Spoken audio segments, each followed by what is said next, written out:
Hongos presentes en la marihuana. Vamos a hablar acerca de unos hongos que se pueden presentar en los cultivos de marihuana y no son y pueden arrasar fácilmente con cualquiera de estas plantaciones y entonces presentar grandes pérdidas para los cultivadores.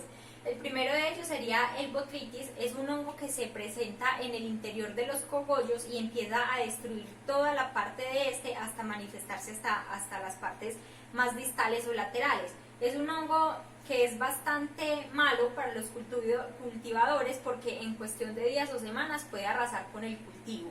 Está el oidio, que es uno de los más característicos y se manifiesta porque principalmente presenta como unos puntos blanquecinos en las hojas y a medida que se va expandiendo va haciendo entonces que la hoja se muera y se pierda el cultivo. El dumping off este es muy característico porque lo que hace es que se descomponga el tallo de la planta y esta se caiga como muerta, y es muy característico también porque se presenta en las plantas cuando apenas están empezando a crecer, entonces el cultivo se pierde desde que empezó apenas. El mildew es uno de los más agresivos porque este solamente se hace evidente cuando ya no hay nada que hacer por la planta. Este empieza y se mete por el tallo de la planta, va subiendo y daña toda la parte interna de la planta, y cuando ya se manifiesta en el exterior es porque pues ya la matica está totalmente destruida. Entonces también arrasa cultivos en unos días, puede terminar con hectáreas de cultivo de cannabis. La alternaria es como de la que menos han hablado y se caracteriza principalmente por esas coloraciones amarillas y cafés en las plantas, en las hojas de la planta, perdón. El fusarium es de los más temidos también y es como de los más comunes, porque este lo que presenta es que hace que las hojas empiecen a secar, como si la planta llevara muchísimo tiempo sin recibir agua y de un momento a otro la planta parece muerta y el cultivo se perdió también. El Phytium es muy controvertido porque realmente este no es un hongo, sino que son unos parásitos pequeños y son animalitos acuáticos que se encuentran en las aguas con las que rocian los cultivos. Entonces estos se comen los tallos de las plantas y hacen que se mueran también a veces desde pequeñitas o ya cuando están grandes y el agua ha estado contaminada. En los cigarrillos de marihuana también se pueden encontrar algunos hongos, como son principalmente las Aspergillus fumigatus y unas bacterias gram negativas. Adicionalmente a eso, recordemos que la combustión, el humo del tabaco, de marihuana o de cualquier otra sustancia pues que se consuma de esta manera puede llevar a que se dañe toda la parte celular, pues a nivel celular, y en la parte pulmonar se dañan las células caliciformes, se dañan las células secretoras de moco, y todo esto va a llevar a que haya una alteración también en la actividad fungicida y bactericida de los macrófagos alveolares, lo que hace que esa persona sea más susceptible a presentar infecciones, y más aún si la persona de base ya tenía, por ejemplo, un VIH, un SIDA, que muchas veces estas personas aún siguen consumiendo.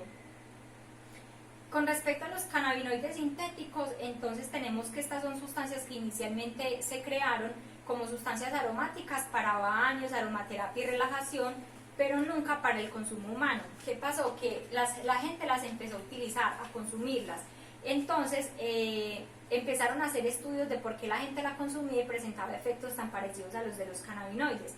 Encontraron unos cannabinoides sintéticos muy potentes en su estructura, y por ejemplo está el JHW, el JWH018, el JWH073 y el HU210. Y estos productos se encuentran pues fácilmente en el mercado y se conocen con muchísimos nombres. Entre ellos el más representativo es como el Spice, puede ser Silver, el Gold, el Tropical, es como el nombre más llamativo de ellos, pero también está por ejemplo el Smoke o el Yucatán. Aquí claramente nos dicen que esto no es una sustancia natural, a pesar de que sí tiene pues un contenido de marihuana natural, va a tener unas sustancias químicas o artificiales, entonces por lo tanto esto no es un producto natural, y a pesar de que las personas manifiesten sintomatología tan similar a la intoxicación por cannabinoides, sus efectos pueden ser muchísimo más marcados. Con respecto entonces a las manifestaciones clínicas de esta intoxicación, pueden tener mayor riesgo de desarrollar psicosis, porque el problema de esto es que tienen mayor unión a los receptores cannabinoides comparados con los cannabinoides naturales. Adicionalmente, el cannabinoide natural tiene unos componentes que tienen propiedades antipsicóticas como es el cannabidiol, mientras que los cannabinoides sintéticos no lo tienen y por eso puede hacer que se exacerbe toda la sintomatología que se presentaba con un paciente intoxicado con cannabinoides pero de origen natural. Los efectos tras el uso de esta sustancia van a ser muy similares a los del cannabis, van a tener sensación de euforia, enrojecimiento conjuntival, taquicardia, boca seca y alteración del estado de ánimo y la percepción. Desafortunadamente en la actualidad no se sabría decir que 5 gramos o 6 gramos es la dosis letal o la dosis de intoxicación porque es una sustancia realmente nueva y fuera de eso pues no hay como muchos estudios que apoyen toda esta parte y digan que efectivamente con cierta cantidad se puede intoxicar un paciente y también algunos son de elaboración artesanal.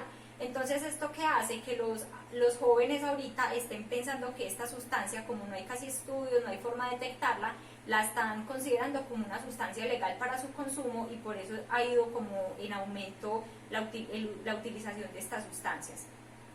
Tenemos unos efectos que son los efectos deseados, que son la euforia, la relajación o las alteraciones de la conciencia, pero vamos a tener unos efectos adversos que, como les dije, pueden verse mucho más marcados, como psicosis, agitación, ansiedad o irritabilidad. También se puede presentar agresividad, puede manifestarse muy frecuentemente infarto de miocardio y arritmias, las convulsiones generalizadas en cuanto a la parte del sistema neurológico, puede haber también hipertonicidad o fasciculaciones y a nivel gastrointestinal podemos encontrar náuseas, vómito o incremento del apetito. Como pues vieron, son muy parecidos algunos a los del cannabis natural.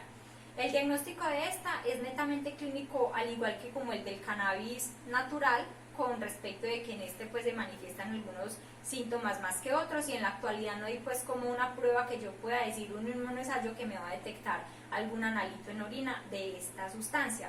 Se presentan entonces taquicardia, agitación, irritabilidad, alucinaciones e ilusiones y la hipertensión ampliamente marcados y que pueden incluso pues hasta llevar a los infartos al paciente. Para el tratamiento tenemos entonces que el tratamiento es totalmente igual al de los cannabinoides.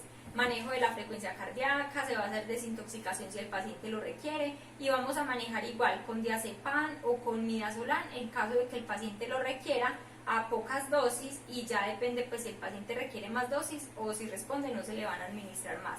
Tenemos que estos pacientes, al igual que los pacientes con intoxicación por cannabis, deben requerir una valoración por toxicología, por psicología, por psiquiatría y por grupos adicionales según el caso. Entonces, en cuanto al manejo es totalmente igual. Aquí también está el esquema, sino que las imágenes no son como muy claras y es el esquema de manejo y mi bibliografía. Muchísimas gracias.